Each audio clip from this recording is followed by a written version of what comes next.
Police in Japan have arrested Mark Karpeles, the CEO of a failed Bitcoin company. Mt. Gox was one of the world's largest Bitcoin exchanges until last year.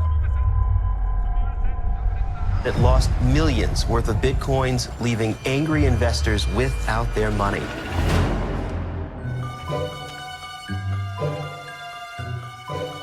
I had no idea who he was, Mark Karpeles, some guy who has a first Bitcoin exchange, and he's sitting on top of, almost $1 billion worth of money. And where did it go? Avant de faire parler de lui dans le monde entier, Mark Karpeles a grandi à Dijon. Sa mère nous raconte le parcours de ce génie de l'informatique.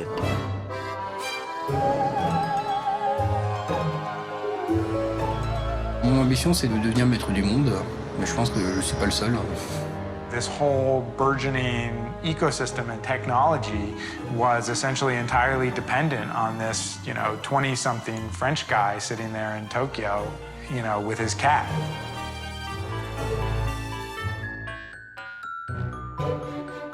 Là, il parle de l'homme qui est aujourd'hui le plus détesté d'Internet. All of a sudden, this website just crashes and burns, seemingly out of nowhere. Alors ça, c'est un bouton d'autodestruction. There were up to 1 million accounts, so there's a hell of a lot of people out there who've got reason to be angry. Donc, il faut activer les 3 éléments dans l'ordre. This is almost more like a Wild West robbery. Et ben...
Just imagine a bank you can trust. A bank that knows... Imagine, above all, a world without banks or bankers. A world in which the governments no longer control their currencies or its value. This new world is a currency. Digital, free, universal, as easy to use as a credit card, but as discreet as cash. And its name is Bitcoin.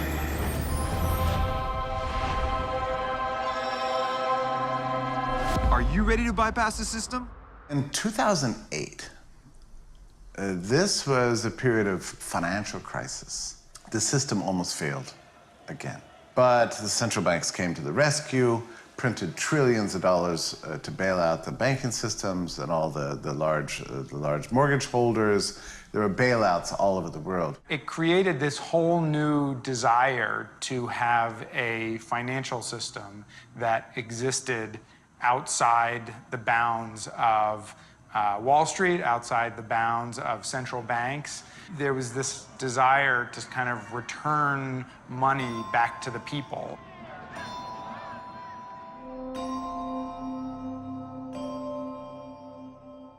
At the time, there was a small group of people that were working on the idea of a new digital money that would be entirely private, be not connected with the government, be global, and purely digital. The immediate reaction to thinking about electronic cash is that it can't be possible, because if it's digital, you can make a copy of it. If I make a copy of it, then aren't there two of them now? Like, it just naturally wants to fit in your brain. And it was 2008 when Satoshi Nakamoto, which is a pseudonym for somebody else, or maybe several people, we still don't know, but came up with this idea of a ledger. A ledger that would belong to everybody, that everybody could see. And there would be a protocol to enter and exit the ledger. And there would be a very carefully scripted algorithm that how many of this new unit called Bitcoin could be created. When you start reading about the blockchain and distributed ledgers, it just clicks. Like, oh wow, there really is this way to do this decentralized authentication of transactions where you really could have a digital cash system. And then it sort of turns on another part of your mind to this whole world of possibilities that weren't possible before. It was very apparent to me early on that it was going to be a big deal. It's alive! It's alive! The very first product that I bought was a pair of pliers. I didn't need pliers, but that was the first thing, and I was in a hurry. So I clicked that, and they said, okay, now scan this code. This QR code. So I scanned it, and send us the money. So I sent it, and they said, your transaction is done. And really, I had a sense, like a breathless sense. They didn't know my name. They didn't have to know my identity. It wasn't based on a trust relationship. They didn't have to access my credit history. Nothing matters except that I owned something. So you have to understand, it was like a cash transaction, except the person I'm transacting with is not in front of me. The person is somewhere else, could be anywhere in the world. Nothing like that has ever been possible in the history of the world. And when I realized this, I thought, I can't believe this. I can't believe this just happened. So I got up, and I remember just dancing around my dining room table, just kind of like doing a little dance, going, that's the future. I just saw the future. And I realized at that moment, if this works, the relationship between the individual and the state and our whole public lives are going to change forever. When? I don't know, but it's going to happen. Bitcoin was really fed by some of the same philosophical impulses as the internet, and also some of the same sort of technological concepts as the internet. You know, both are really, on a technological level, about taking power away from the center. At the core, the internet and Bitcoin are really about decentralizing power.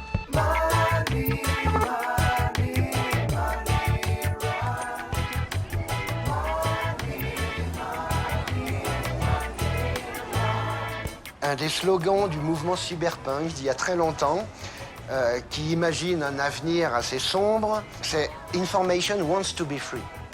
L'open source, Linux, Internet, et donc Bitcoin ensuite, sont les outils principaux qui peuvent nous permettre d'améliorer le monde et d'apporter un peu plus de véritable liberté aux gens. If you study economics, you realize the more economic freedom people have, the higher their standard of living. If you or I print a bunch of money in our basement and go around town spending it, we would go to jail for counterfeiting because it's economically destructive and is stealing from everybody else.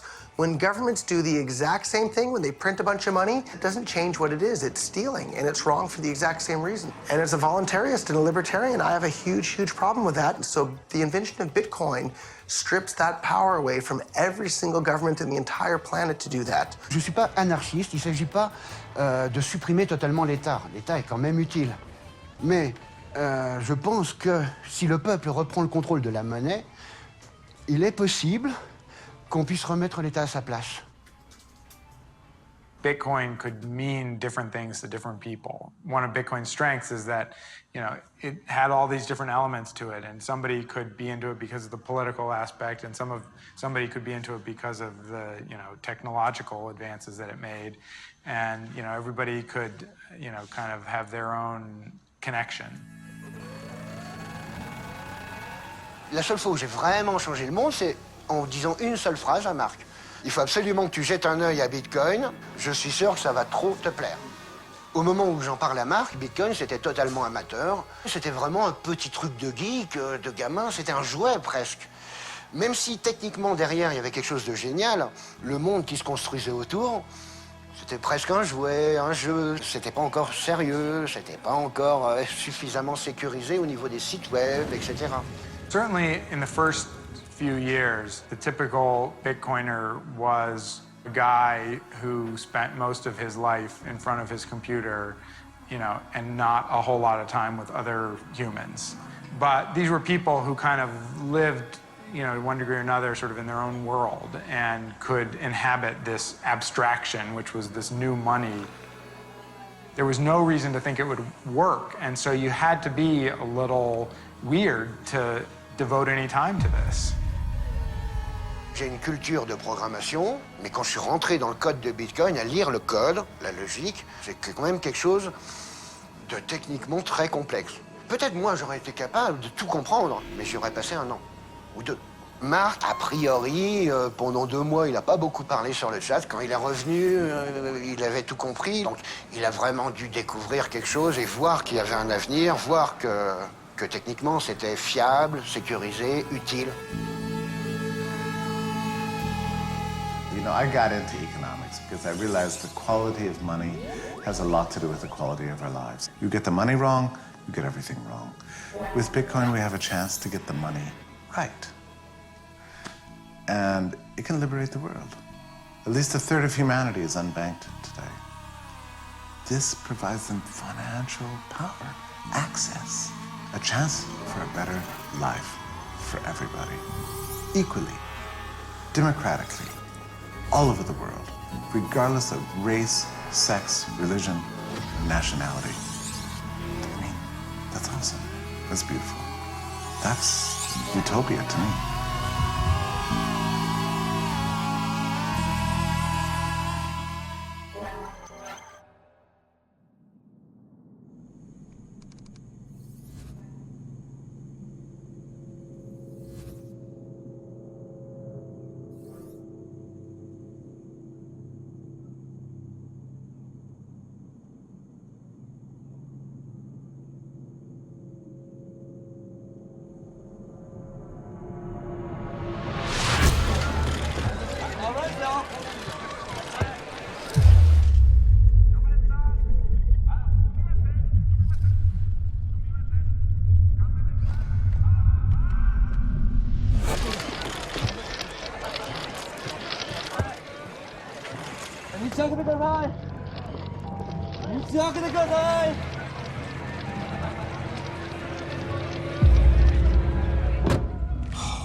God damn it, that shit itches. Us libertarians, we don't like uniforms too much.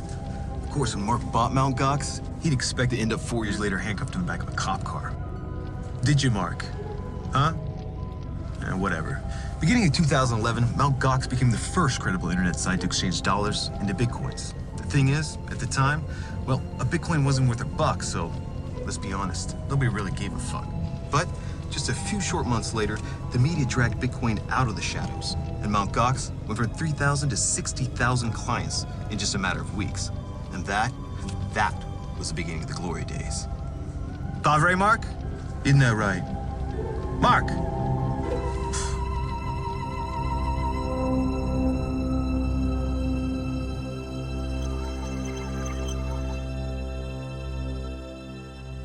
Mt. Gox was the first place where you could turn your fiat currency into Bitcoin. It was the exchange. There wasn't really an alternative. Mt. Gox was the bank of Bitcoin, essentially. They had like 98% of the world's market share. If you think of Bitcoin as being an island, at that time, Mt. Gox was the only bridge to the rest of the economic world.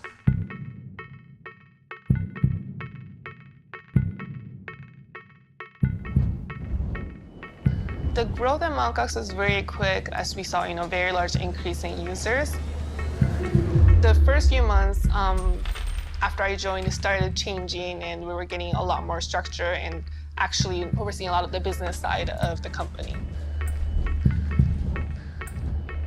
As time went on and Bitcoins became more valuable, people would leave larger deposits for a longer amount of time in Mt. Gox. So someone might have $10,000 or $15,000 in their account at Mt. Gox and have it there for 2 or 3 months while they were waiting for a good time to trade for Bitcoins. So Mt. Gox became very popular very quickly, became very successful very quickly. Mark was always a believer in Bitcoin, and he really thought that, this could do something, and he really wanted to make the company work. He was always in front of a computer late at night, early in the morning, and, even He'll be in the office for a long time. It seemed like he was always busy and stressed out, but that he was always like doing something and trying to actually make Bitcoin into something very useful in the future because he really believed in it. And he did talk a lot about it. Mt. Gox is like, you know, I want to say like his baby.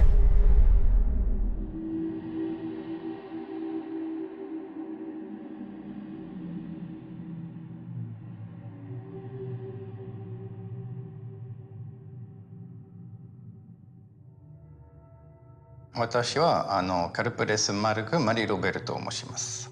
1985年6月1日、フランスのシュノーブという町で、マウントゴックスでは代表取締役として勤めてたんですね。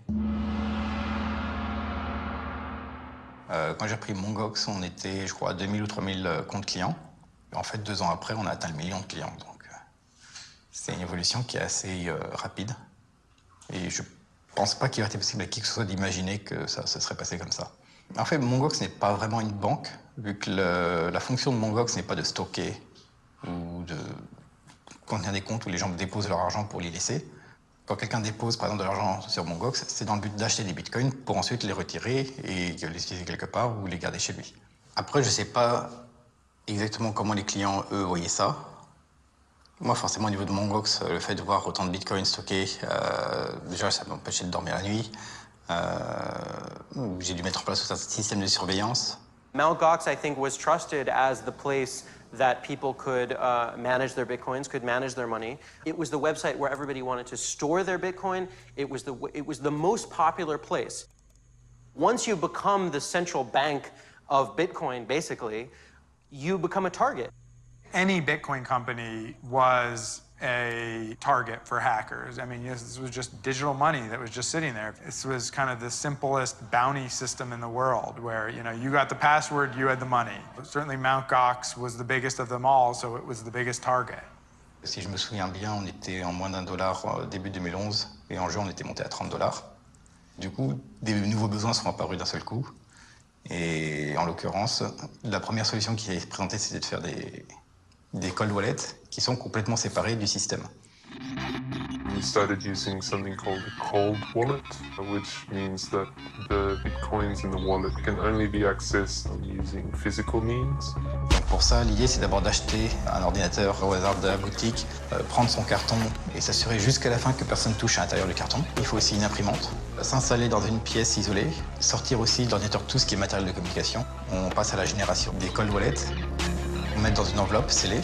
Et après, il y a l'auditeur qui a servi à générer ce cold wallet, qu'il faut le détruire physiquement. That prevented hackers from ever being able to access the cold wallet because they would have had to have access to the physical piece of paper that had the secret written on it to be able to get into that wallet. So bitcoins would initially go into the hot wallet or the main wallet, be kept there for a little while, and it would be eventually sent to the cold wallet. Bravo. Really, that was rich. What Fat Mark forgot to tell you was a lot of that money he made was off guys like himself, too stoned to go to their dealers. Hey, talking about me? Why should I freeze my ass off in the streets? With a couple of clicks on Silk Road, I can have my shit delivered to my door. Silk Road was this website that was sort of incredibly, you know, you could order drugs as easily as you could order a book from Amazon. The only way that they would purchase drugs and other items on Silk Road was by using Bitcoin. That was the only currency that was accepted. You couldn't pay in dollars, you couldn't pay in euros, you couldn't pay using a Visa card, you had to pay in Bitcoin. No credit card, no trace. He pays in Bitcoin. It's like he was a ghost.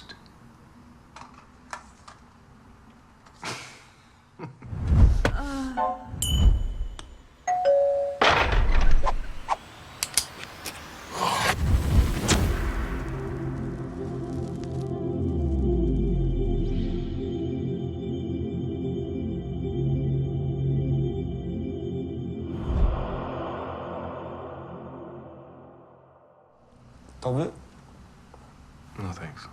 Without Mt. Gox, I don't know, you know, if Silk Road could have been what it was. You know, this was the way that people turned their dollars into cocaine. You know, this was the central mechanism that made that possible. The Silk Road was probably the most successful startup company ever in the entire history of the world. It went from absolutely nothing to probably $1 billion+ in sales over the lifetime of the Silk Road. Wow, congratulations. I don't think that Mark Karpeles tried to become the, you know, bank, the online bank to drug lords or anything, but that was certainly what it became. Est-ce que Mongox a profité de l'ascension de Silk Road? Indirectement, oui. Pour peu que je sache, pas loin, entre un tiers et la moitié des transactions sur Mongox étaient liées à Silk Road. All of that popularity and success went towards making Mark feel he was important. He was originally interested in Lamborghini for himself. He also bought himself a large house and then a penthouse. And all of these things seem to say that he wanted to show everyone that he was making money and his status in the world was rising.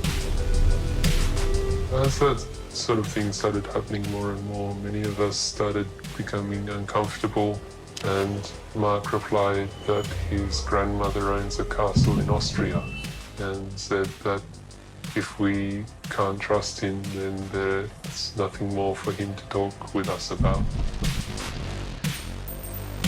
There was no way to tell how much money the company was making, how large its expenses were, or where the money was going in the company, because Mark was the only one with access to the accounts, and he refused to share that information with anyone else.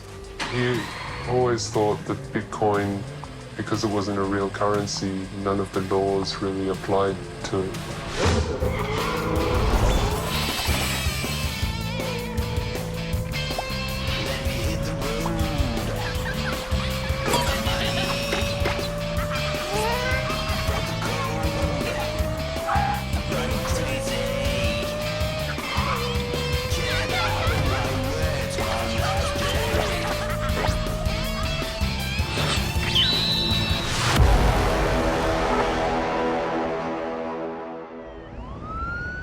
My name is Tigran Gambarian. I'm a special agent with IRS Criminal Investigation. We've been around for almost 100 years, and we go back to the days of organized crime, you know, Al Capone. Of course, I have to put that out there. That was a famous IRS case, you know. We're always on the lookout for emerging currencies or methods of payment that could be used to facilitate crime. When the Bitcoin came out, at least in the early days, that was kind of, it's like, how do we even track this? I mean, it's just numbers floating around in the Bitcoin world, and to us, that was kind of, it was a hurdle. Well, government was just starting to take notice of Bitcoin, and like with a lot of new technology, it's unclear how the law applies to it. No one really cared that much until the Silk Road, because you had people selling drugs and telling Chuck Schumer you can't do anything about it. All he can do is kind of cry about it on the Senate floor. So they started looking for ways to regulate it and how to make a statement. Heroin, opium, cannabis, ecstasy, psychedelics, stimulants. They're all listed in the light of day. It's unbelievable. And it's all hidden because they don't use dollars. They use this surrogate currency. I think it was in the spring of 2013 that the Financial Crimes Enforcement Network put out a one-page regulation, just like one page, and they faxed it to everybody. They said if you're going to be exchanging dollars for Bitcoin and back again, you have to have a license. Getting this money, these licenses, costs more than $100,000 because you have to give a license in every single state, and it's a terrible regulation. There's lots of people in government that they get furious inside when they think people are doing stuff without my permission. People are engaged in free trade with each other without my permission. People are smoking or growing plants without my permission. They get angry and they want to steal money from other people in the form of taxes and then use that stolen money to lock those people that are growing plants without their permission and lock them in a cage, or people that have a white powder that makes them feel happy. They have to lock those people in a cage. This is madness. This is craziness. Just because it's a new emerging technology doesn't change the fact that you're still dealing with money, and there's still potential for criminals to use your services. And the reason that there are these laws is to prevent that. So even if you have a new company, if you have this new idea, great, do it. But you're still bound by the same laws that are in place for these types of businesses, which are money service businesses, or financial institutions. The major importance of the FinCEN ruling is that before that, you had a lot of people who still wouldn't agree that there was any value to Bitcoin, right? Like, it was just software. Software really can't be money, right? And then this, financial crimes ruling comes out, and it says, no, really, this is money. It was just a different world after that. At that time, there's sort of a cottage industry of day traders, people who are trying to make money for themselves on the side by buying and selling Bitcoin. At one point, I did a story where I was talking with some people in a chat room who were doing this, and it really sort of surprised me, the kind of range of people that were doing it. There was a business student, there was also a biology doctoral student, there was a bunch of different kinds of people who, decided it was worth their while to buy and sell Bitcoin.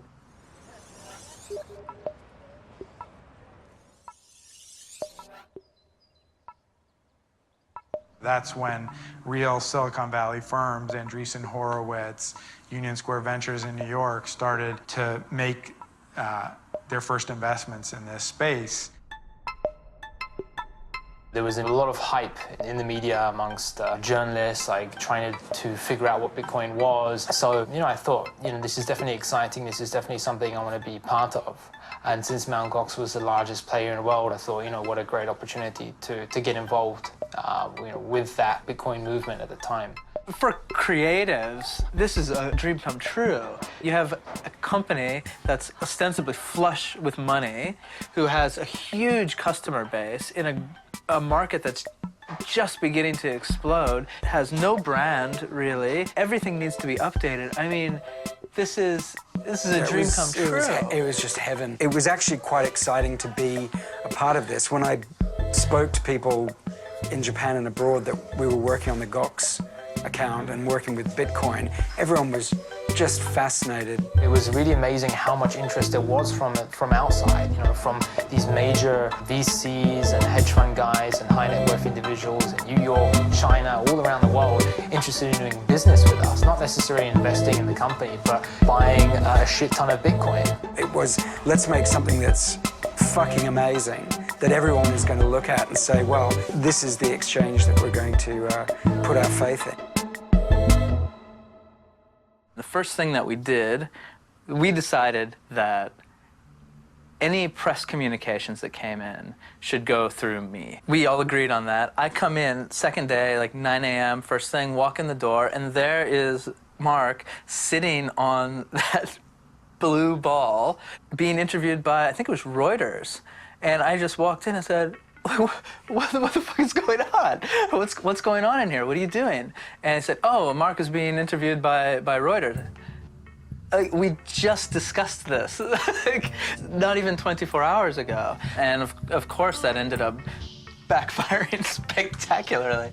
That was the first time I'd seen Mark, was the picture of him on the ball. And immediately I looked at the whole aesthetic of this larger gentleman sitting on this ball and thinking, this is not putting forth a message of trust in us. We would try to explain to him, Mark, don't bring your pizza into this meeting with this important customer. Or, Mark, stop playing with the robot now.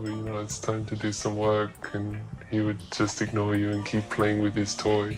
There was no CTO, there was no COO, it was just Mark at the top, and then pretty much everyone else. It was like the widest, shortest pyramid ever. Pas forcément évident de gérer une société avec plein de personnes différentes qui ont chacun leurs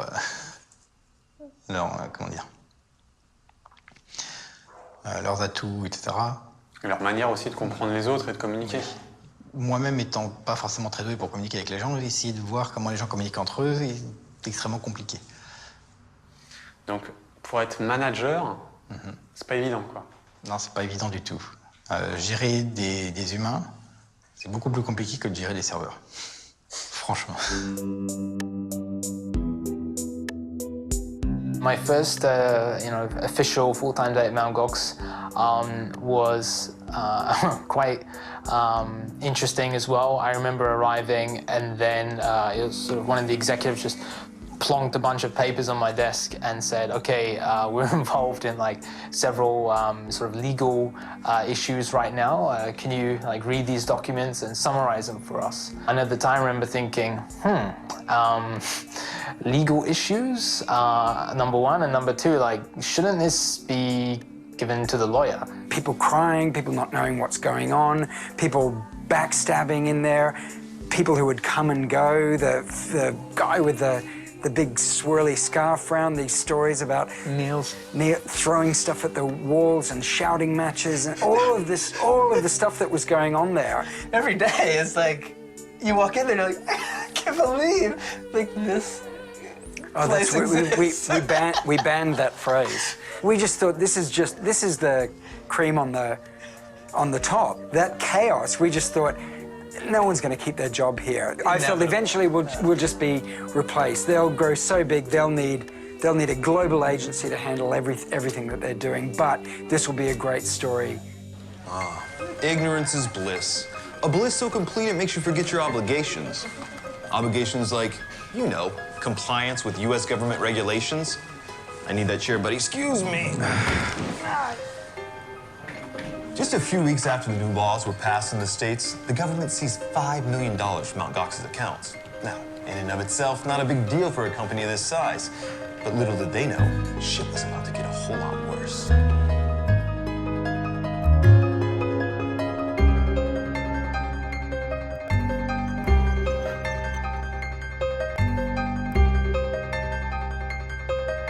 Après la saisie, on a commencé donc tout de suite à rentrer en contact avec les procureurs aux États-Unis qui ont opéré la saisie pour essayer de discuter avec eux et de voir de quelles questions. Et les premières questions qu'ils ont eues, c'était au sujet de Silk Road.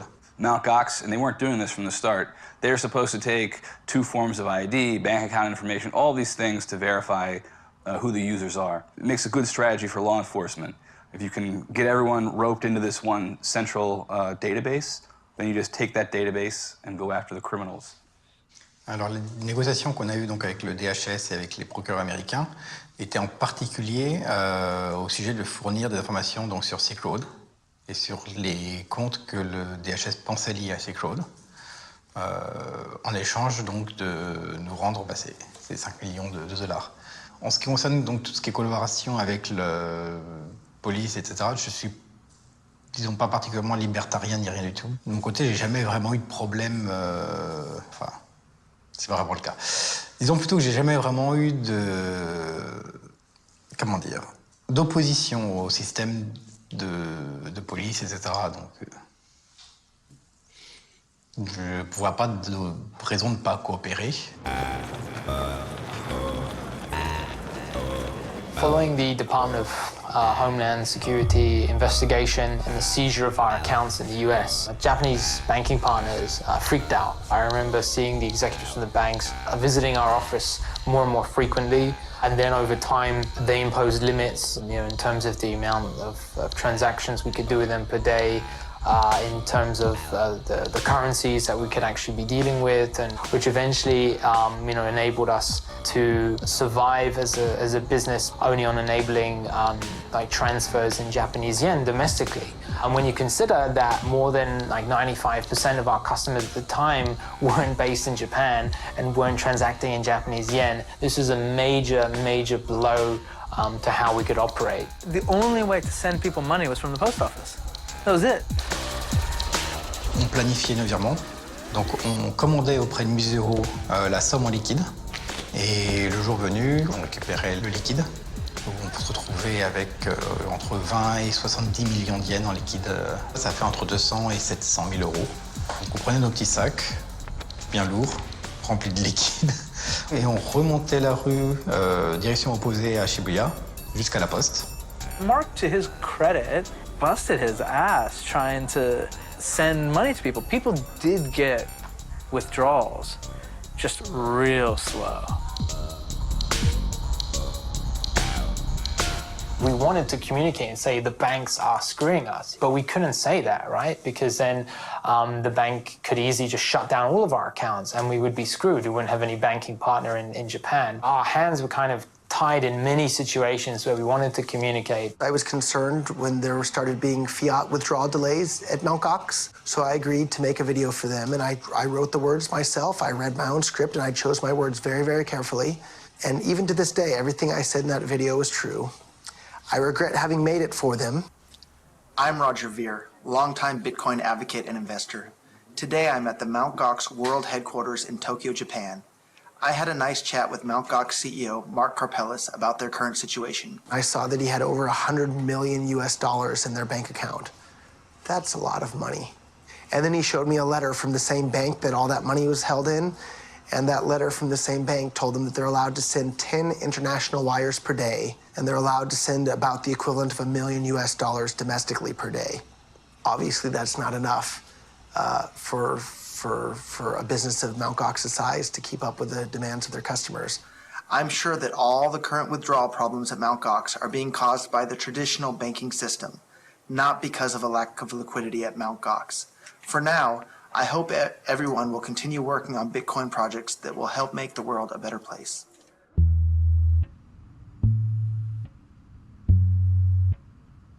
I discovered Bitcoin in 2013. In April 2013, the market for Bitcoin just went crazy. It went from $20 to $240 within a space of 2 weeks. And the price was jumping up and down by 50% or double every day. At that point, I realized, okay, trading is what I want to do. So I gave up my freelance work and I started trading full-time. In March 2013, there were bank runs in Cyprus, and that's when the price of Bitcoin first spiked. It went to about $160, and I was really kicking myself. If I had just, made a simple investment at $10, right, I could have made a ton of money. And that's when I said, that's it. I'm going to find a good time to buy. I'm not going to look back. And I wired Mt. Gox some money, and then I was in the game. So there was a period of amazing excitement towards the second half of 2013. Bitcoin was going up from, it was hanging around 100, 140 for a while, then it stayed around 200 for a bit, and then it just started shooting up. Nobody was really sure why. And then the Silk Road bust happened. That's when I got kind of nervous. And there was a lot of speculation in the forums by people about, well, is the price going to collapse?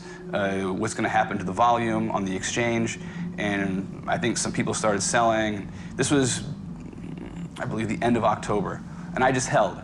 And sure enough, when November happened, when November 1st hit, the price started to go up. And that whole month of November, it didn't stop.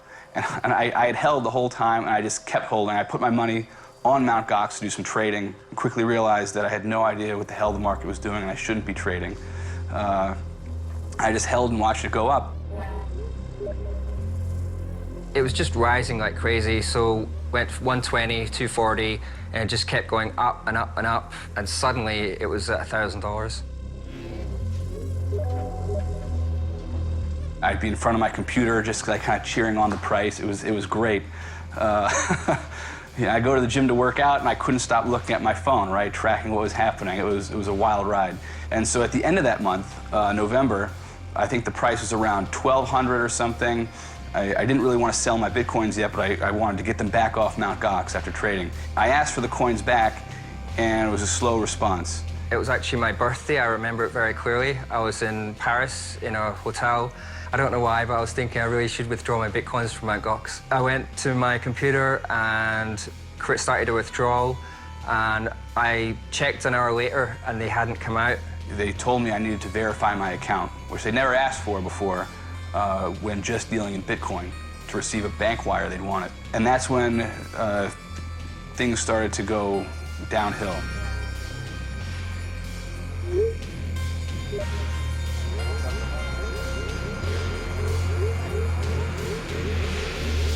Customers were getting angrier and angrier. Sometimes, even myself, I would be given transferred calls, from people who would just shout and insult me on the phone. And that's when I started to look for, an exit or a way out, because I realized that things were going to get crazy. Yeah.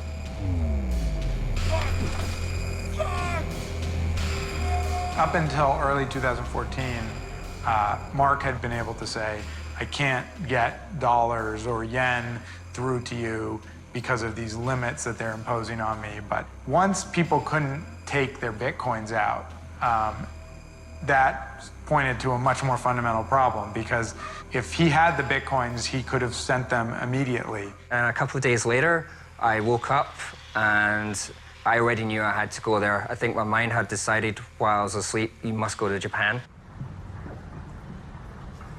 There was a snowstorm that day in Tokyo. There was literally an igloo on the street of Mt. Gox. It was freezing. I went down there. The street was almost empty. I pulled out my sign and I felt monumentally stupid.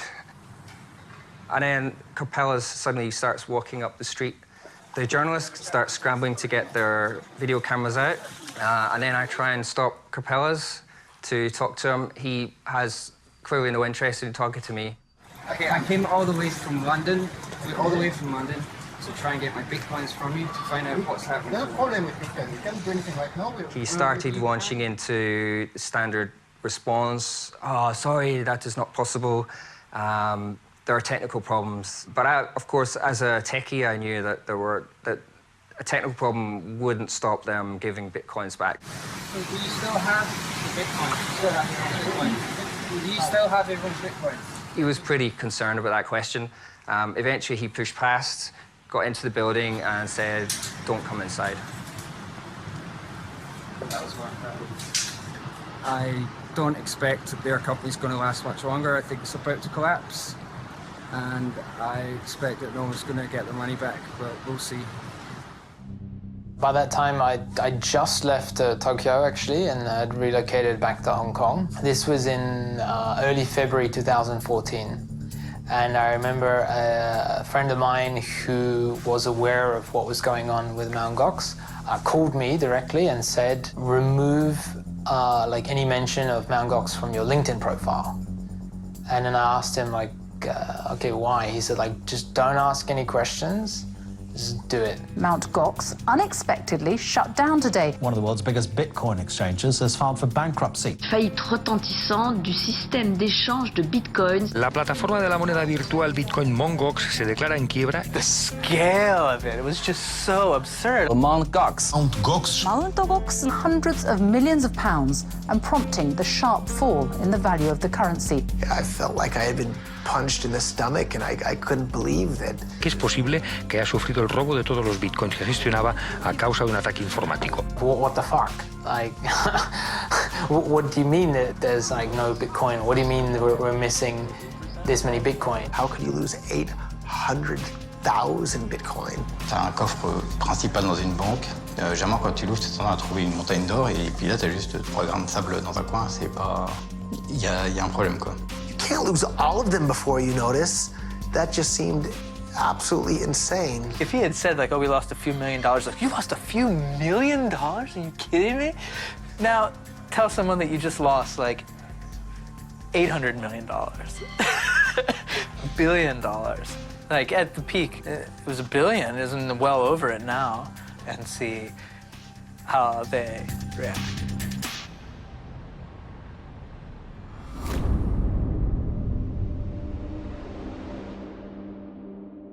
This is the problem with this whole thing in general, is that people really got fucked on this, right? Like, really badly. I think people lost their life savings. People lost loads and loads of money. And I don't want to be seen as making light of this in any way, but it's just so absurd. I had just over 300 Bitcoins in Mt. Gox, which before they crashed the price would have been worth about $300,000. Of course, after they crashed the price, it was worth less than half that.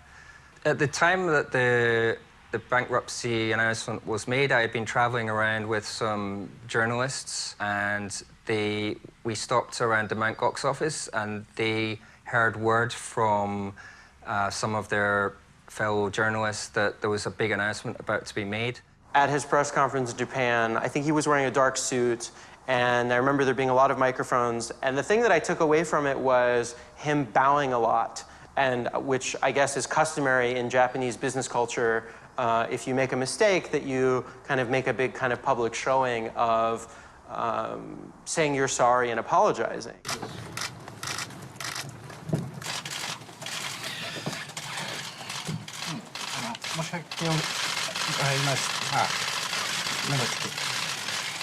Sur le moment, l'émotion ne me permettait pas de prononcer le moindre mot. J'étais obligé de faire beaucoup d'efforts pour réussir à juste prononcer les quelques mots que j'ai préparés et répétés dans ma tête pendant 30 minutes. システムに弱いところがあって、ビットコインがいなくなって、みんなにの結果でご迷惑をかけてしまって、本当に申し訳ありませんと思います。C'était un petit peu le point culminant de tous ces 3 ans de stress. C'est-à-dire qu'après 3 ans, le pire qui pouvait se passer s'est produit et je me retrouve face à je ne sais pas combien de caméras et de journalistes en train d'annoncer au monde entier que voilà, c'est fini, que j'ai pas été à la mesure de faire ce que j'étais en train de faire. Et c'est quoi le pire là-dedans? C'est les caméras, c'est de devoir dire que tu n'as pas été à la mesure de... C'est quoi? C'est de faire face, en fait, à ses propres... enfin, mes propres... Comment dire? Mes propres limitations. Parce que tu n'avais pas voulu les voir avant ou... Non, c'est... Enfin, comment dire?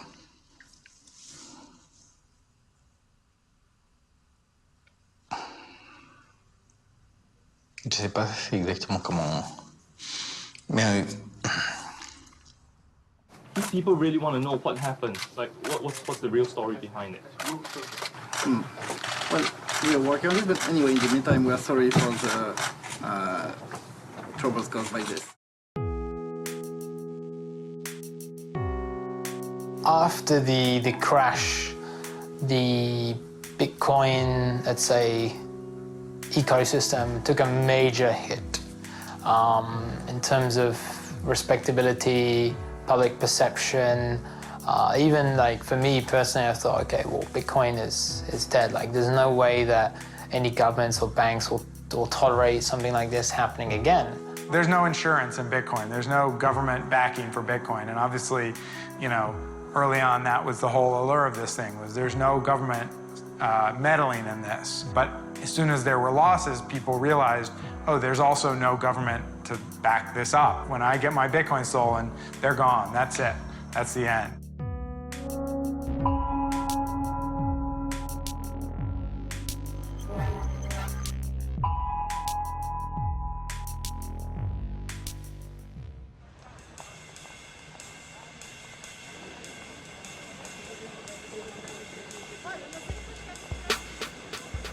During the first half of 2014, a lot of people started investigating this and seeing if there was anything that could be done. Well, there are probably 2 reasons for why it can be really hard to trace Bitcoin, despite it being inherently traceable. First, in the case of Mt. Gox, purely scale. Mt. Gox had an immense number of Bitcoin addresses. It's too large for a human to easily see because there's just so much information to take in. The other problem is that if you deposit a Bitcoin to a service like Mt. Gox, and if you withdraw that Bitcoin later, it's not necessarily the same Bitcoin. You might have gotten a different Bitcoin deposited by some other customer. As a result, when a Bitcoin is deposited to one of these places, you can't follow the trail of that particular Bitcoin. I think a lot of people at that point just suspected that someone in Mt. Gox had stolen it. Simply because there was no way to know one way or the other. I think the best clue of what happened to those Bitcoins is that Mark was able to find 200,000 of them after it was reported that they were missing. How many people in the history of this world could actually claim that they had accidentally misplaced $200 million? It doesn't chime. What is wrong with this guy? You found it under your mattress? Like, what are you doing? You're a person who is supposed to be running a company. You're a person who's supposed to have experience in security. You're a person who's supposed to be very knowledgeable about Bitcoin. It was baffling to understand like how you could just lose that much money and then just find it again magically after the fact. Is this PG-13 language I can only use here? Or people were really pissed at him, and people hated him. I always felt that he didn't really get the gravity of the situation. It was just terrifying to read what was going on. こんにちは。今日はうちの特製のアップルパイの作り方を説明します。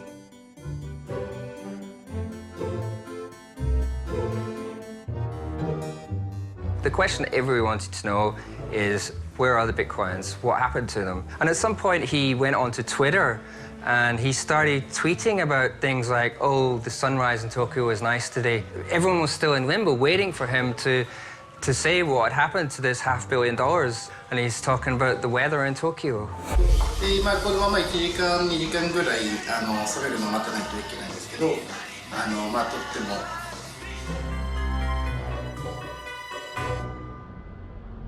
I had been working at the law firm. This guy came to us who was a former Mt. Gox employee, Nils Ardestad. He had a lot of information about Mt. Gox, so he was very interesting to us because he could give us a lot of insight.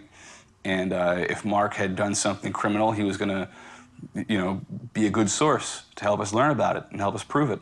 And so he had this story about Mark giving him a death threat. I went with him. I walked with him back to the Mt. Gox office. I kind of looked around with him. But I believed his story. I did. And he seemed credible. There was some woman from some Bitcoin company who died, right? She was in Singapore. I think she fell off a building. And there was rumors online that maybe that was somehow connected. I went and had my apartment, my hotel room moved from like the 10th floor to the 2nd floor in case I had to get out easy. It was kind of scary. But yeah, most people speculated that he was a total thief or a crook. And actually, it was really hard to escape that thought. Someone with that amount of money and has a lot to protect, and you hear a story like this, it's believable. And of course, a lot of people speculate.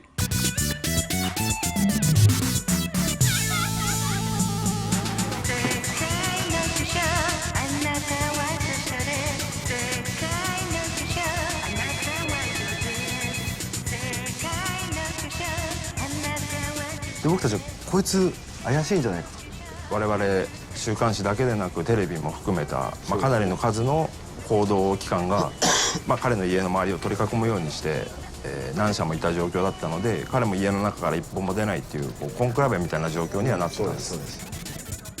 To protect your anonymity, we will reenact this interview. So, do you prefer to be a woman or a man? A man will be fine. ビットコインというのは一般の読者にとってはなんだか難しくてよくわからない事件でした。彼が外国人であること、太っていること、服装がちょっとだらしないことなど、全部含めてキャラクターがあったということは事実です。メディアとしてはとても表現しやすい人物だったと。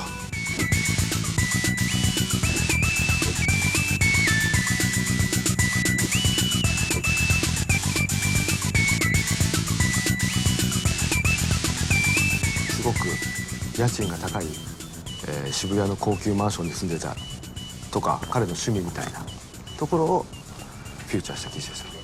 あとはカルプレス自体変なところで庶民的というか、コンビニの弁当を好んだりだとか、日本のアニメの無視しを好んだりとか。オタク、このジャパニーズオタク。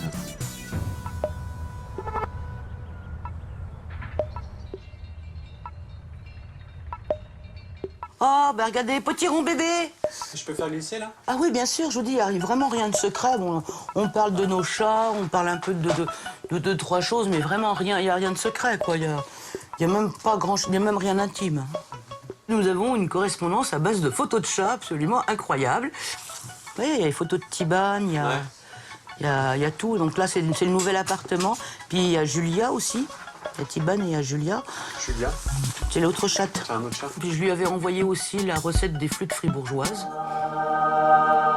avec des photos et différents stades de préparation de la flûte fribourgeoise. Voilà. Qu'est-ce que vous avez pensé la première fois que vous avez appris cette nouvelle? Première chose que j'ai pensé, qu'est-ce que Robert a à faire là-dedans? Marc a à faire là-dedans. Et puis après ça, en creusant, j'ai découvert que mon fils était en fait le PDG de MTGOX.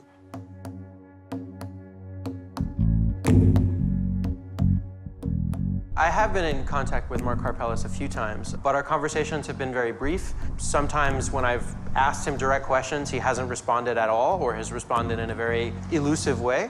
We were able to reach his mother. She herself said that she had no information from him. You know, it's a bit strange that he doesn't seem to have anybody who he really trusts or who he communicates with. He doesn't communicate with his family. He's divorced from his wife.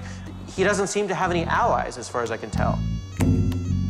He lived in this world of hackers where you proved your worth through your code. You didn't prove it through, you know, what you wore or what you said. You did it by what you typed into a computer. Il a été déterminé, testé, mesuré, si je puis dire, comme surdoué. Bon, ça n'a pas été facile parce que j'ai été toute seule. J'ai toujours essayé d'être avec lui autant que je pouvais. Il a fait comme tous les surdoués ont dû faire, composer. Et ça, j'ai toujours veillé à ce qu'il fasse l'équilibre et qu'il ne soit jamais seul. Parce que j'ai aussi vécu ça. C'est trop facile de s'isoler complètement dans le monde des adultes, de s'intéresser plus qu'à des sujets d'adultes, de plus avoir un seul copain. Et puis quand vous sortez dans la rue, vous avez l'impression d'être au milieu des extraterrestres. Parce que vous êtes tellement pris dans un sujet et un seul, tellement développé dans ce sujet, que le reste finit par ne plus exister. 3 or 4 times his wife came to the office crying and begging Mark to spend time with his son. And he just ignored her until she left. Mark is a very strange person. It's easy to believe that maybe he has some sort of mental illness, Asperger's, or some other social disability. He is not like most people, and he doesn't sort of have the human emotional range that you expect of most people. He's kind of a still character, and so I think it's easy to kind of imagine him as sort of non-human form because he just doesn't have a lot of the human traits that you expect. Il a conscience de ne pas réagir aux conventions sociales comme on s'attend de lui et du coup, il s'adapte en conséquence. T'es jamais sûr si c'est lui qui joue un peu un rôle ou si c'est réellement sa manière à lui de répondre à cette situation. Je connais moins bien Marc que je ne connais Robert, je dirais. Robert, c'est le petit garçon que j'ai élevé. Et Marc est un homme complet, fait, marié, divorcé, père de famille. Donc en fait, il a fait un peu comme on faisait jadis au Japon, justement, de changer de prénom quand il s'est marié. Quand il est passé à ce qu'on pourrait appeler l'âge adulte. He moved to Japan seemingly because he was just interested in sort of the Japanese culture. For some reason, he just sort of fell down this rabbit hole of being interested in Japan and wanting to live in Japan and really took to that.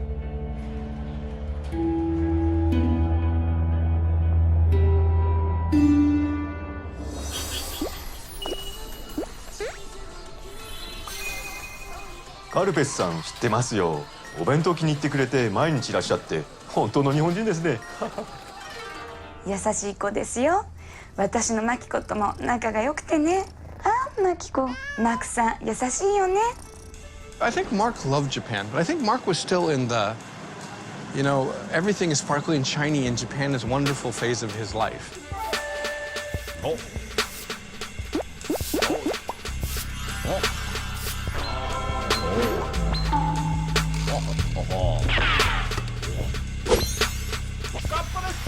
I mean, this is a guy who used to leave his computer on a park bench, right? And was amazed that people in Japan would bring it back. Not everyone is so kind. But I don't think he saw what was coming. I think that one of the factors is because he's not Japanese, and he doesn't have a lot of street sense. I don't think he actually anticipated that I'm going to be grabbed for the failure of this company and be put in jail. And that's a hell of a wake-up call.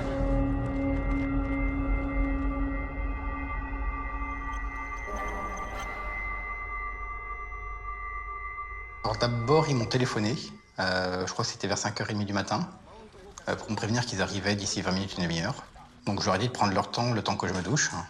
Puis donc j'ai eu je sais pas combien de policiers qui sont entrés dans la maison, qui ont commencé à prendre des photos à droite à gauche, et ils m'ont lu donc un mandat d'arrestation. Authorities in Tokyo arrested Mark Karpeles for allegedly falsifying financial records in the Mt. Gox computer system by $1 million in 2013. D'accord, donc on t'accuse d'avoir créé $1 million dans la base de données qui était factice. Ça correspond à quoi? Ces $1 million, en fait, correspondent à une partie de l'activité du bot Willy.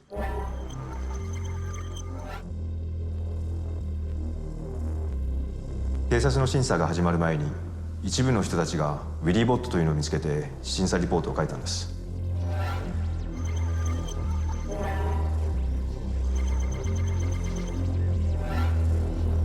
ウィリーと名付けられたアカウントはずっとコンスタントにビットコインを買い続けて、これは何なのかと関心が集まりました。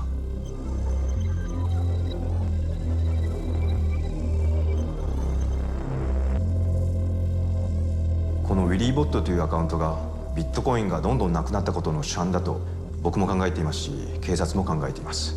一番の問題はこのウィリーボットが誰のアカウントだったということ。実はマークしかこのウィリーボットにアクセスできる権限がなかった。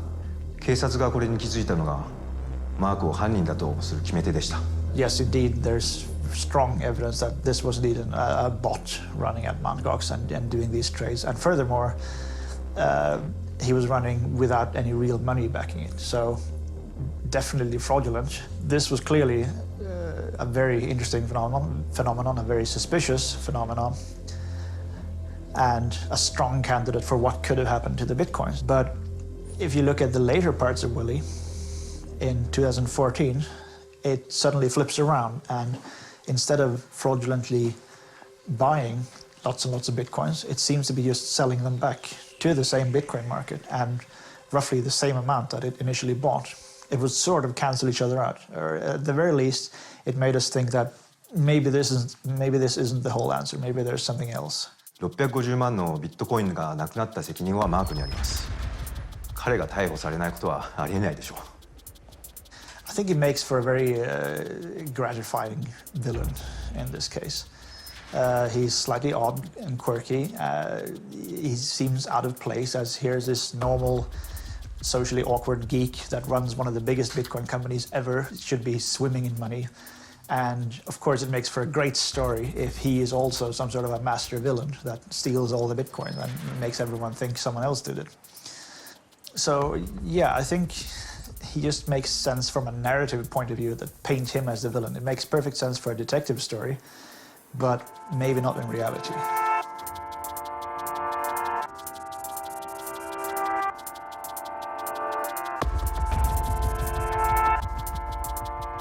Tu es coupable d'avoir volé les 650 000 bitcoins? Clairement pas. As-tu volé l'argent de tes clients? Non. Willybot est-il responsable de la disparition des bitcoins? Non plus. Qui a créé Willybot? Willybot, à la base, fait partie de Mongox, donc avant que je prenne la main sur Mongox. Mais qui opérait Willybot de 2011 à 2013? De 2011 à 2013, donc, c'était moi. Et avant, c'était Jed.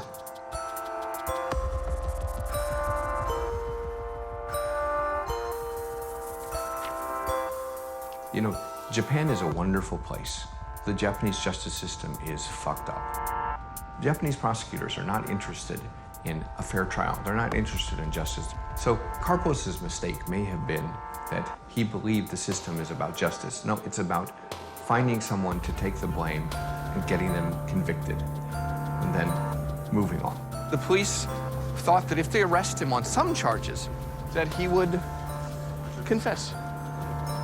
But he didn't confess. And thus they kept rearresting him and rearresting him. He still didn't confess. And I think by the time this whole trial is gone over, you still won't know what happened to the missing Bitcoins. And that's what really everybody cares about. それに私どもがいろいろ調査した限りでも、なくなったビットコインと今回の起訴とは無関係であると。我々冒頭で申し上げた通り、これが犯罪だということはもちろん一切認めていません。Obviously, Mark Karpeles has been arrested for one charge and for one another and for one another. Is it something common in the Japanese system? 新しいクレームっていうか、嫌疑を追加していくことはよくあることです。If bitcoins had not disappeared, Mark wouldn't have been arrested, right? それはそうじゃないですか。To me, it looked like the authorities just wanted to get rid of this thing, right? And in Japan, there's something like a 99.7% conviction rate because they arrest you and you'll go to jail and then you'll plea bargain, right? You just accept it. And that's what happened to Mark. He was pre-trial detainee for months.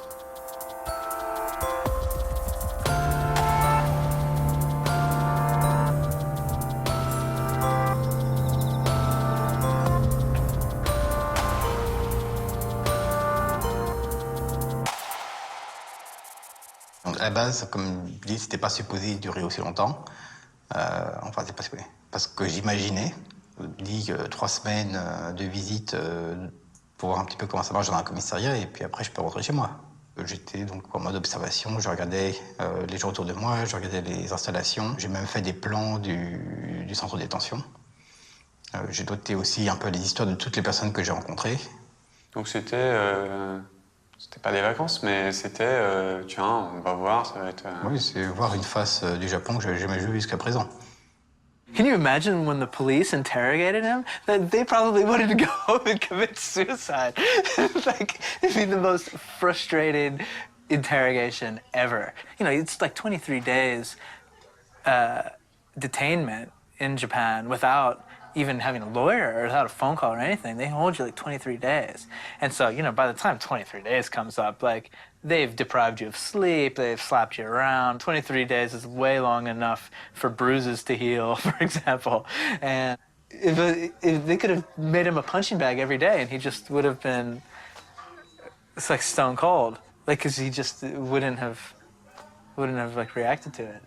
And did they charge him with something else so that they could keep him for another 23 days after that? Yeah, Mark said, actually, they said, his lawyer said before, well, when you walk out, they're just going to arrest you again. So he just like walked, he was released, he walked into the lobby, they arrested him again and brought him back inside. C'est vrai que les Japonais sont restés dans la loi. Ils ont mis des chefs d'accusation au fur et à mesure qui ont permis de prolonger la garde à vue, qui est déjà très longue par rapport à celle que nous connaissons en France. Parce qu'en France, il me semble que c'est 48 heures de garde à vue. Hein. Là, c'est 20 jours. Plus les 3 premiers jours où on est séparément de la garde à vue, c'est le temps qu'on étaye l'accusation. Voilà. Qui peuvent être prolongés une fois, mais pas 2. Donc ça veut dire 43 jours de garde à vue. C'est énorme. Puis s'il y a un nouveau chef d'accusation, c'est de nouveau 43 jours possibles. Voilà comment il est resté aussi longtemps au commissariat. Et donc le juge a commué ça en mise au secret. Donc dans une prison et non plus au commissariat. Pendant toute cette période de détention, on a pensé qu'il allait sortir, puis il n'est pas sorti. On ne pouvait pas le communiquer avec lui. Je viens seulement maintenant d'avoir l'autorisation de lui écrire et éventuellement d'aller le voir. Éventuellement. Comme je ne suis même pas sûr qu'on ne va pas me fermer la porte au nez si je vais au Japon, eh ben j'y vais pas.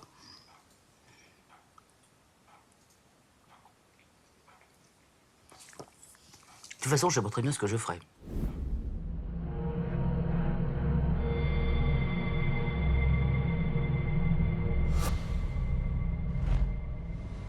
I think it's a very big and complicated case. It has many parts. It's not something where you instantly grasp what the entire case is about. To some extent, it might be the same for the police in that the case is so big and complicated that you'd forgive them for going for something that looks a bit easier first. Like Mark Karpeles is being accused of embezzlement and misappropriation.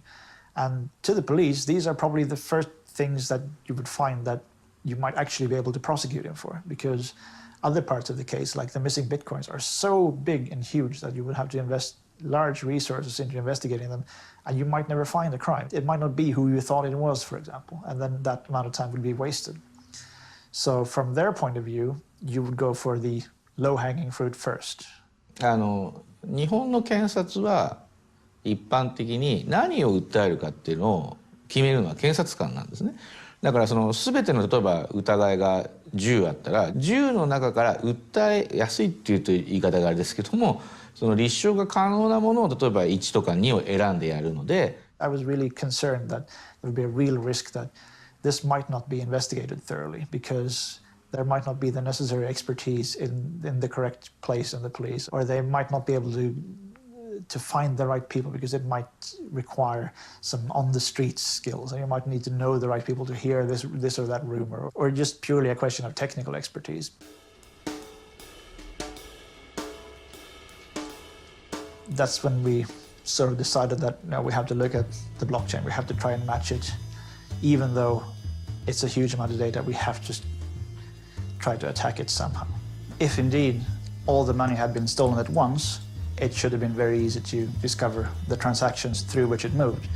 The problem was that there was no such single transaction. It seemed to have been that between autumn of 2011 and towards up to the middle or even the end of 2013, there were bitcoins stolen in chunks over time, almost continuously throughout that entire period. We have no idea exactly how they were gotten into the systems, maybe some combination of social engineering or just plain hacking or compromised code or something. But first and foremost, to do this particular theft, you need patience because they've been doing it over years and quite slowly and deliberately and been quite careful in how to move the bitcoins out afterwards. Si le vol a eu lieu depuis 2011, comment est-ce possible que personne à Mongox n'ait rien vu?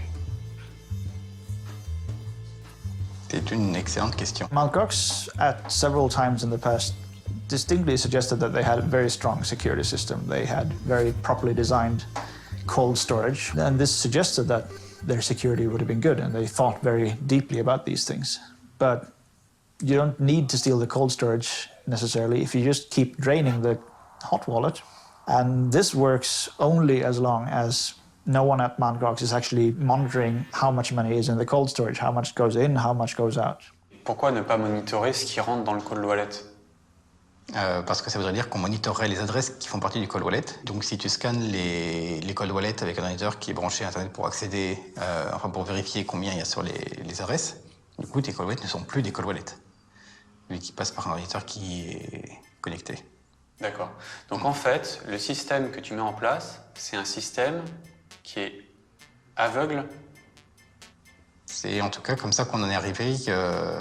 Enfin, c'est les recommandations de sécurité qui ont été définies, comme je dis, lorsqu'on a défini ce processus. Et est-ce que finalement, la priorité de sécurité a été mise au bon endroit? Parce que là, le fait d'être aveugle, ça veut dire que s'il y avait une faille dans ton système, tout s'écroulait. C'est ce qui s'est passé d'ailleurs.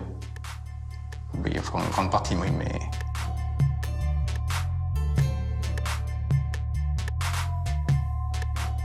If these people are to be caught, then it'll be because they made some mistake of how they used Bitcoin or who they sent it to or something like that. If they did it flawlessly, then there's a good chance they might never be found.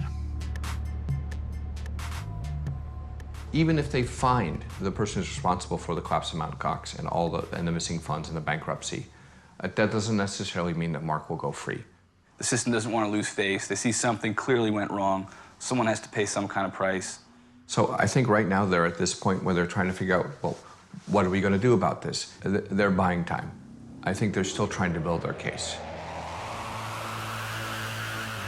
やはりマルクがなかなかこう普通では計り知れないぐらいの才能の持ち主であるので、彼がこのデジタル技術を使って何をするかわからないじゃないかと、そういう畏怖感を持たれていて、そうであるがゆえにですね、新しい証拠を作るんじゃないかとか、でその部分でやっぱりもしかするとこういうふうに長期化しているのかもしれないなという気は我々はしています。今一番僕らが不便感じているのは、検察側からマウントボックスのデータを開示受けた時に僕らの手の中に分析できる人がいないっていうわけですね。一番ベストの分析をしうる人っていうのはマルクですから。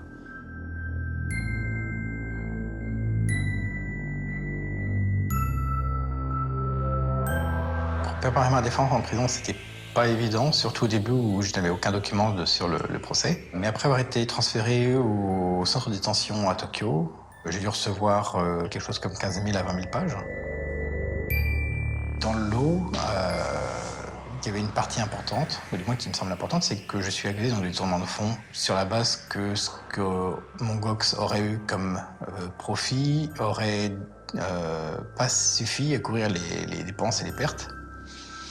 Et ça m'a semblé bizarre. Donc j'ai commencé à comparer les chiffres et à faire des calculs. Et ça a pris pas mal de temps, mais je suis arrivé à la conclusion qu'il manquait pas mal de profit dans ce que la police avait calculé. 僕らがこう差し入れをしているのほか入れている方眼紙っていうのかな、紙に書いてあるペーパーベースの数字を全部手で計算して、全部カリキュレートしてですね、それグラフにしてですね、一生懸命自分をディフェンスするためのいろんな分析を紙を何枚もこう起こしてもう大量の計算してこれに送ってくれてます。 Comme outil, tout ce que j'avais, c'était une calculatrice que j'ai réussi à commander dans le centre de détention. Ils ont failli d'ailleurs me donner à la place un Solovan. Un boulier? Oui. Ils t'ont donné un boulier pour faire tes calculs? Ils ont failli. En fait, dans les règles de base de la prison, c'est en cas de besoin de calcul, il est possible de commander un boulier. Sauf que, a priori, je ne sais pas si c'est récent ou pas, mais il était devenu possible de commander une calculatrice et non un boulier. Donc je suis parti avec la calculatrice au final. C'est mieux. Oui. 一番優秀なコンピューターここの中あるから、まあ外になくてもですね、できる限りこれでできる計算は大量に彼はこなしてます。 Alors en fait, ce qui se passe, c'est que donc j'ai sorti différents éléments pour montrer que la comptabilité de la police était fausse et qu'il y avait au moins quelques centaines de millions d'yens en plus qui n'a pas été compté. Mais c'est juste une partie. En réalité, il manque encore plus que ça. 今の段階では本当にそういう意味で我々としてはマルクの保釈を早く実現することがマルクの弁護のためには必須不可欠だとは思っています。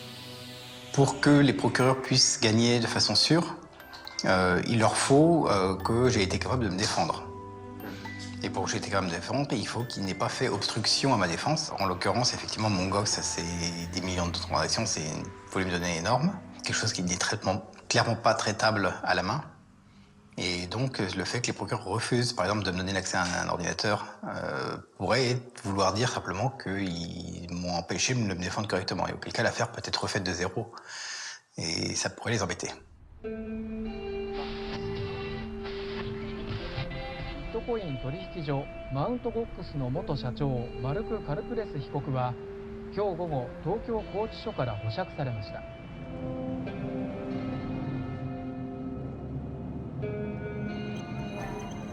On fait, c'est crypté ces trucs? Non, c'est vrai.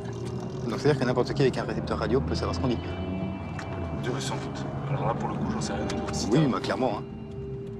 De toute façon, je ne serai pas vraiment libre tant que le procès ne sera pas fini. On va dire que pour l'instant, je préfère éviter de débarquer dans un parc ou dans des lieux publics où je risque d'être reconnu. Au moins jusqu'à ce que j'ai récupéré un peu de force. Parce que j'ai toujours mon os cassé qui est en train de se refaire là. Et ma blessure qui n'est pas encore entièrement soignée. Mais... Qu'est-ce qui t'est arrivé? Un petit truc. On va dire juste que j'ai quand même sur les 1 an que j'ai passé derrière les barreaux, il y a un moment où j'ai fini par péter un câble. Et ça m'a valu une main, un os cassé et 2-3 petites blessures. Bon, pas grand-chose. Mais... En gros, j'ai pu tester qui était le plus fort entre mon poing et une porte en acier. Et mon poing a perdu.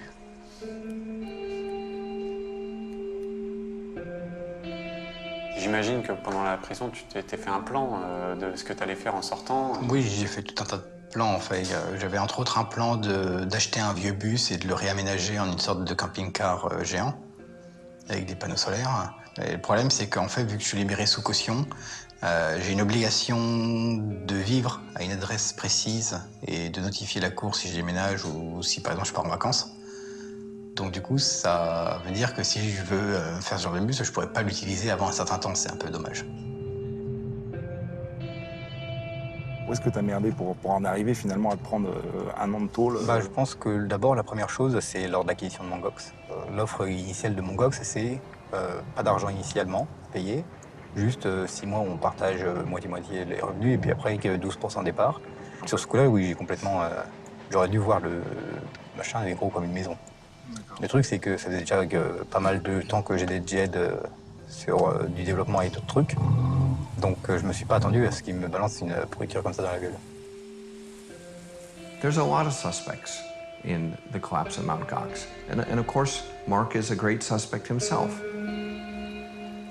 However, if you're trying to figure out what happened to this company, where did the money go, where are the missing Bitcoins, I'm just suggesting that there's a lot of people that we would look at.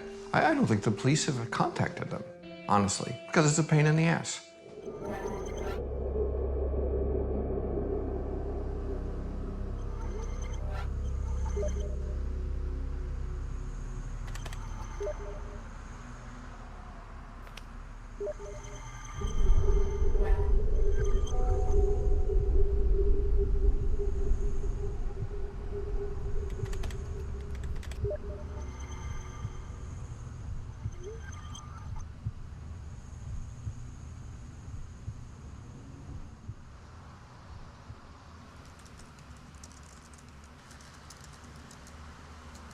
We got a giant envelope full of papers.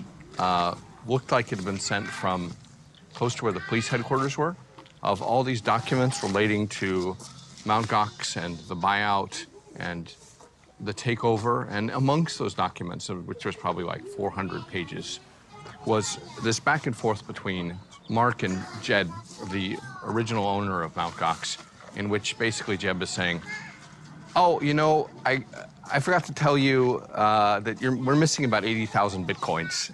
There's a whole bunch of different ways you could sort of make up the difference. Good luck. Mark is just thinking he's getting, a wonderful deal on like a solid gold horse, but he doesn't know that it's basically a Trojan horse that's painted gold.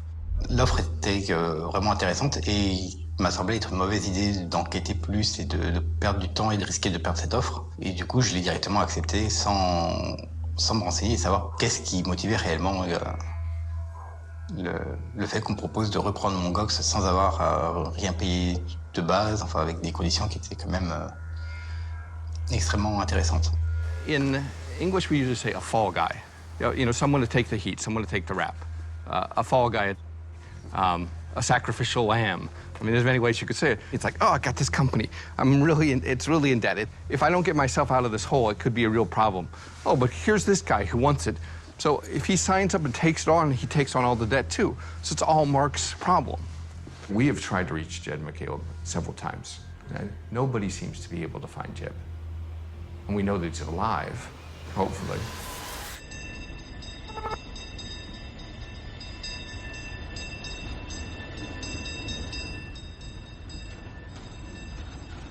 Running a business is a lot of responsibility, right? And this is one of the things that I explicitly did not want to have here, right? Because there is a lot of risk in this kind of business. There's regulatory risk. There's people are always going to try to be hacking you and stuff like this. It's a kind of headache that I didn't want to have, right? So I explicitly looked for somebody else to assume this responsibility. Mark purported himself to be this security expert, so he seemed like he'd done lots of stuff with banks before. It just seemed like he would actually be a good person to run Mt. Gox. I don't think Jed just wanted a fall guy. I think he wanted Mt. Gox to actually work. That's why he kept 12%. If he just wanted a fall guy, he just sold the whole thing off. Jed wanted some benefit without all the risk. That's what it was. The Bitcoin loss actually happened after he took over. Basically, I gave him access to all the servers, and then a week later or something like that, there was someone compromised them and was able to steal from our hot wallet, essentially. 80,000 Bitcoin sounds like a tremendous amount now, and it is a tremendous amount right now, but back then it wasn't a big deal, right? So, when Mark bought the company or got the company, that was 80,000 Bitcoins worth maybe $20,000. That's a doable debt. But 2 months later, when the price of Bitcoin surged up, that is an $800,000 debt. And that is not something that Mark had. That may have been the birth of Willybot. Willybot, il va essayer de racheté cette dette petit à petit. En gros, l'idée, c'est que mon gox, au début, manquait de bitcoin. Et donc, dans le cas où la valeur du bitcoin augmente, ça veut dire que la dette voit aussi sa valeur augmenter. Et pour stabiliser la dette, l'idée était de transformer donc la dette bitcoin en dette dénominée en dollars, par exemple. Auquel cas, cette dette-là est plus stable. Concrètement, pourquoi ne pas avoir dit à tes clients qu'il y avait un bot qui tournait et pourquoi ne pas avoir été transparent là-dessus? C'était une des conditions initiales lors de l'achat de mon gox. Et ce type d'activité devait rester jusqu'à ce que le trou soit couvert au moins secrète. Et donc la seule solution, c'est de limiter le nombre de personnes qui sont au courant. Buyer agrees to indemnify seller against any legal action taken against buyer or seller with regards to mountgox.com or anything acquired under this agreement. Okay, well, it just says that Mark's going to indemnify Jed if any action is taken against, against Jed regarding Mt. Gox. It's not non-disclosure. I mean, he can talk about whatever he wants to talk about. It's like pretty standard legal clause where, as a seller of something, the buyer indemnifies you to make sure that they're not going to come back to you later and be like, sue you for something that you no longer have control over, right?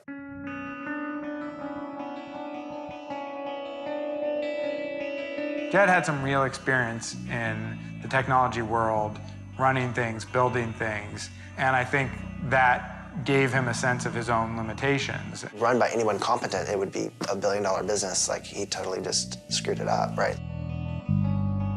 Mark had done projects, he'd done real work, but I don't think he had come up against his own limitations. Probably with Bitcoin, he was forced to become at least somewhat aware of them quite quickly. But I think Mark also had an ability to blame others rather than to sort of accept his own role, his own shortcomings.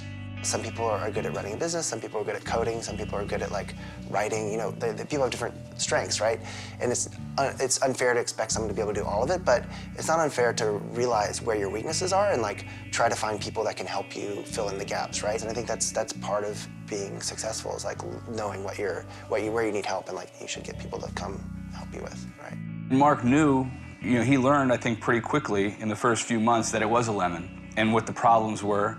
And that his passengers in the car, right, the customers, he didn't tell them about those problems, and they ended up getting hurt. À partir du moment où ces conséquences, tu te rends compte qu'elles ne te concernent plus toi seulement, mais qu'elles concernent des milliers d'utilisateurs, est-ce que tu te dis pas que quelque part t'es pas fait pour ce boulot? Des moments effectivement où je dois me dire ça. Problème, une fois que j'ai commencé, je me vois dans des situations où je ne peux pas facilement descendre en marche. C'est-à-dire que mon gox s'est lancé, on est dans une situation où il y a des bitcoins qui ont été volés. On est obligé de faire comme on peut pour que ça tienne. Il y a une partie du fonctionnement dont on ne peut pas parler ouvertement. Et cela fait que donc amener quelqu'un de nouveau pour prendre les choses en main, c'est pas vraiment quelque chose de possible. Quand tu dis « on ne peut pas en parler ouvertement », c'est pas « on ». Oui, c'est moi, c'est... C'est toi tout seul, tu peux même pas en parler à tes employés? En final, j'en ai parlé à peu près à personne. Hein. Donc ce secret des 80 000, pour toi, c'est de là de tout vient? C'est une partie de ce qui a fait que je suis resté... ficelé à cette position. Est-ce que le fait de ne pas monitorer les bitcoins a quelque chose à voir avec le fait de vouloir cacher cette dette initiale à tes employés? C'est possible, je ne me souviens plus exactement, mais c'est possible. Il faut que tu me répondes. Ça date.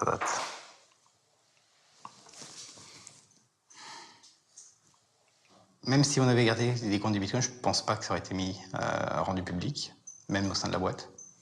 Donc, je ne sais pas, en fait. Attends.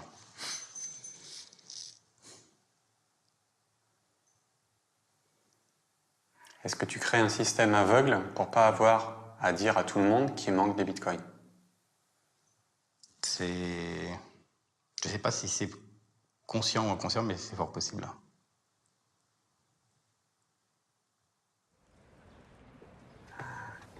How are you? Oh, pretty good, pretty good. How are you? I'm good. Good to see you again. Come on in. Nice to see you. Over there.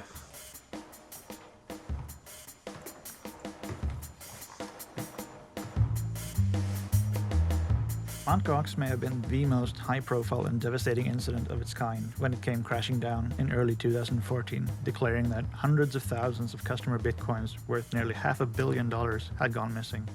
And now it's finally time to find out how deep the rabbit hole goes. At least 865,000 bitcoins were lost on the Bitcoin side due to the numerous thefts and incidents over the years.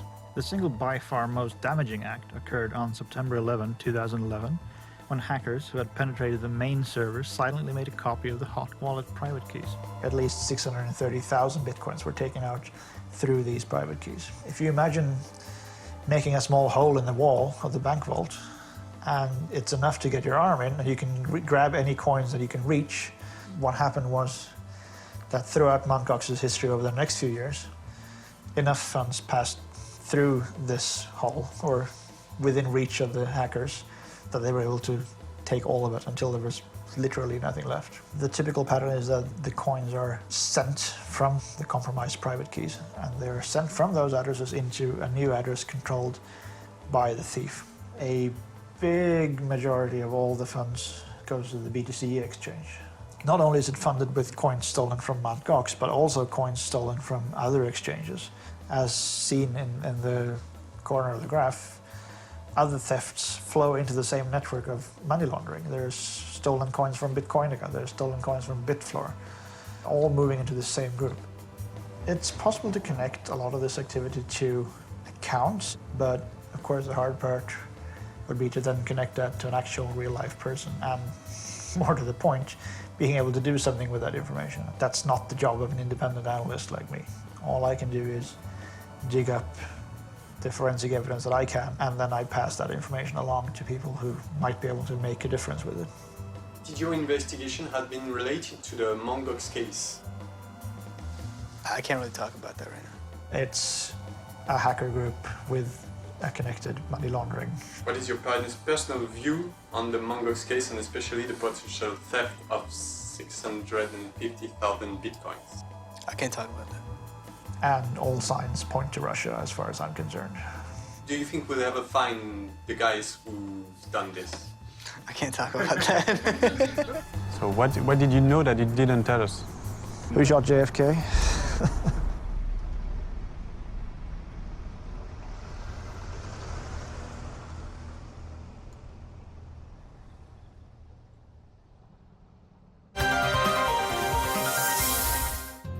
Arrested Alexander Winnick, accused in Bitcoin billions of dollars fraud, according to BBC. A 38-year-old co-owner of the BTC exchange was arrested in Greece. Winnick is accused of more than $4 billion laundering. It is known that he had been charged with 21 counts, including laundering stolen funds from MTGOX. No public comments have been received from Alexander Winnick. Experts believe that, in general, this situation is even positive for Bitcoin. Too many people were naive, you know? You have to remember that the early people in the Bitcoin space, they were not sophisticated investors, monetary economists, high-flying financial guys, whatever. They're just really naive code monkeys, really. Just nerds and geeks. Nice people. Plain. So they didn't know. They got robbed. They got robbed.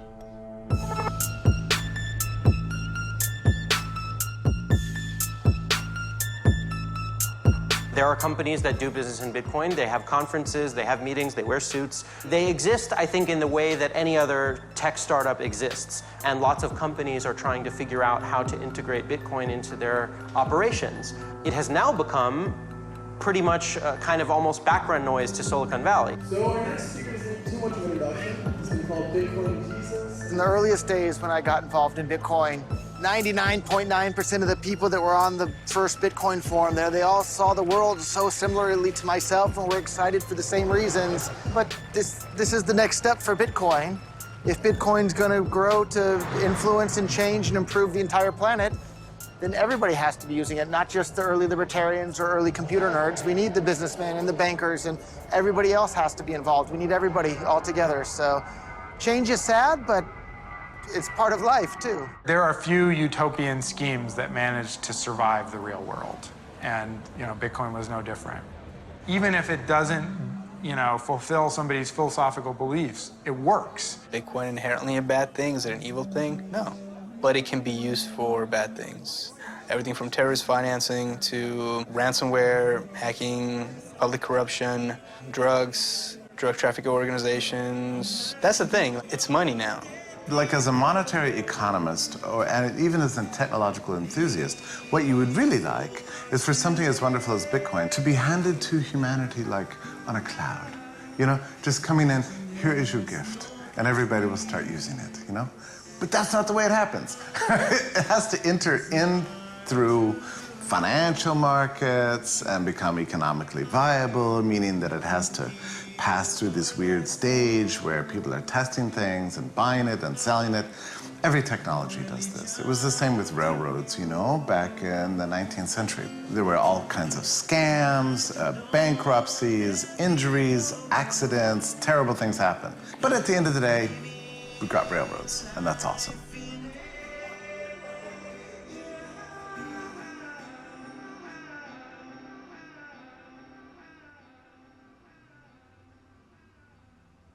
Mark Karpeles, who is almost like a theoretical physicist put in charge of, landing a man on the moon, probably not the right man for the job. I mean, it must be frustrating to be Mark and have once been one of the most influential people in the world of Bitcoin, have access to a huge amount of money, and now be here in Japan in limbo, accused of crimes he didn't really commit. His reputation destroyed, no money, certainly not the missing 500,000 Bitcoins. Lots of people angry with him, and he is just the guy who got in a little bit over his head. Well, at first, I wanted to find him and punch him in the face for losing the money, like everyone. And then, I talked to him, and I realized he didn't steal the money. And I said, okay, well, let's just not be so angry at him. And yeah, it'd be very difficult to be Mark Karpeles and have to face the press after losing everyone's money. I probably would just never go online again if it were me.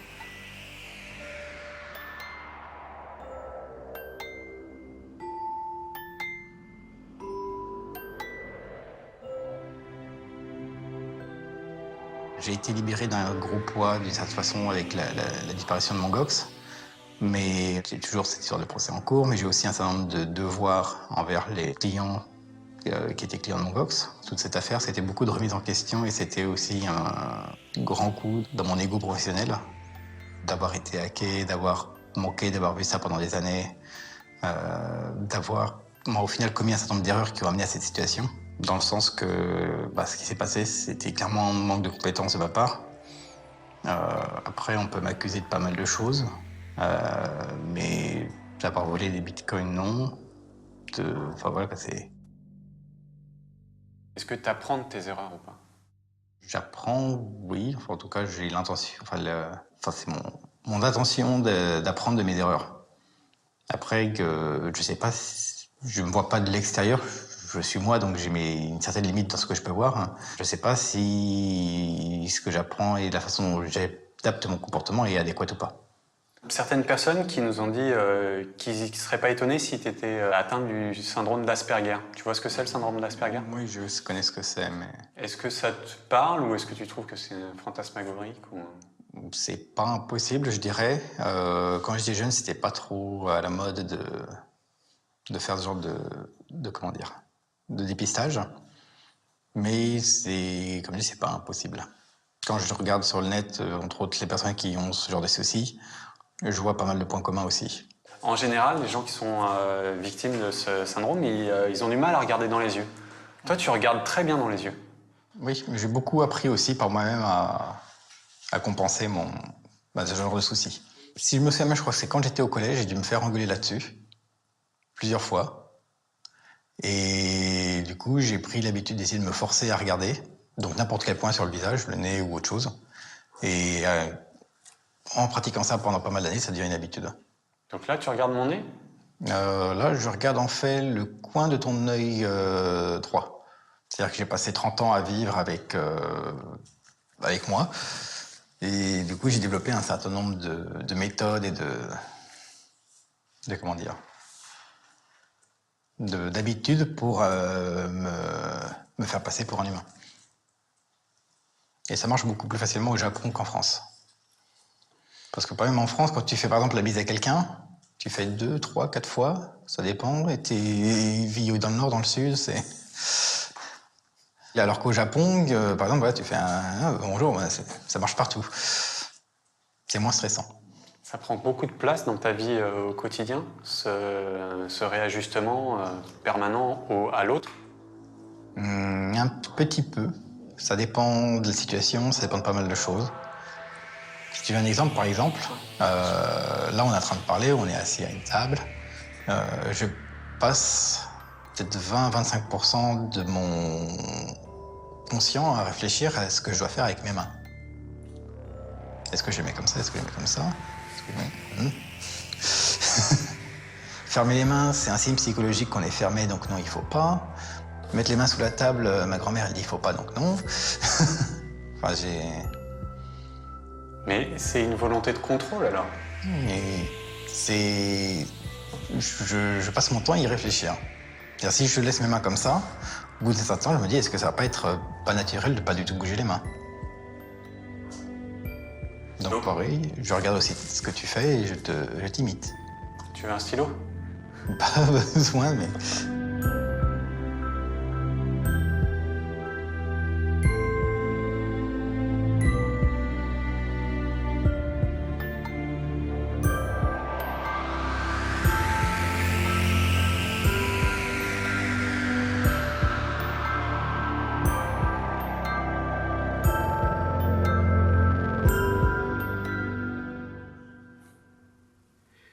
What's the moral of this story, Greg?